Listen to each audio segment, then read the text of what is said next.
Hi friends, మీరు చూస్తున్నది 1000 స్తంభాల గుడి. వరంగల్ జిల్లా హనుమకొండలో ఉన్న 1000 స్తంభాల గుడి అండి. మనకి బోర్డు అయితే కనపడుతుంది కదా. ఇది చాలా పురాతనమైన గుడి అండి.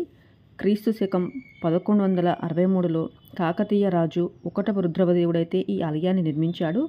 తన తండ్రి ప్రోలరాజు మరణం తర్వాత తన తండ్రికి గుర్తుగా ఈ గుడిని అయితే నిర్మించాడండి.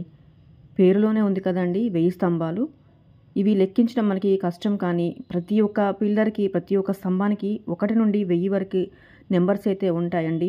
ఎక్కడ చూసినా అందమైన శిల్పాలు, మధ్యలో ఎత్తైన పీఠం పైన నందీశ్వరుడు ఉంటాడు.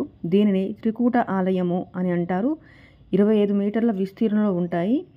ఈ కూటంలో ఒక కూటంలో రుద్రేశ్వరుడు, మరొక కూటంలో విష్ణుమూర్తి, మరొక కూటంలో సూర్యభగవానుడు ఉంటారండి. బ్రహ్మ విష్ణు మహేశ్వర రూపాలుగా ఇక్కడ ఈ ఆలయాన్ని అయితే నిర్మించారు. కాకపోతే బ్రహ్మస్థానంలో అయితే సూర్యభగవానుడిని ప్రతిష్ఠించారండి. కానీ మనకి ఇప్పుడు ఒక రుద్రేశ్వరుడు మాత్రమే ఇక్కడ దర్శనమిస్తాడండి. ఎందుకంటే కాకతీయుల కాలం తర్వాత ఢిల్లీ సుల్తాన్లు ఈ శిల్పకళను అయితే ధ్వంసం చేశారండి. అప్పుడు విష్ణుమూర్తి, సూర్యభగవానుడు విగ్రహాలు అయితే మనకి కనిపించడం లేదు. చరిత్ర కలిగిన ఈ ఆలయాన్ని చూడటానికి అయితే సందర్శకులు ప్రతిరోజు వస్తూనే ఉంటారండి.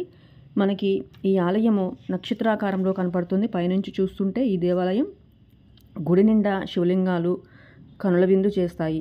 దేవాలయంలో ప్రతి అంగుళాన్ని కూడా చాలా అందంగా చెక్కారు.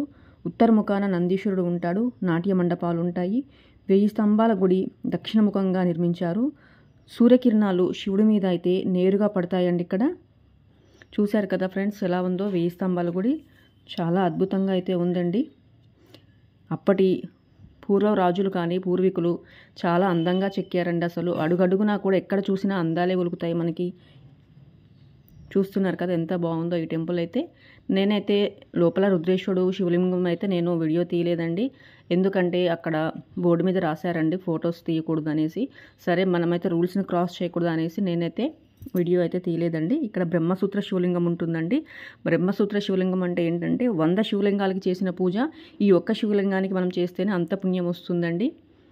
ఎవరైనా చూడని వారు ఉంటే కాకతీయుల పూర్వ వైభవము 1000 స్తంభాల గుడి ఎలాగ ఉందో ఒక్కసారి వెళ్ళి చూడండి.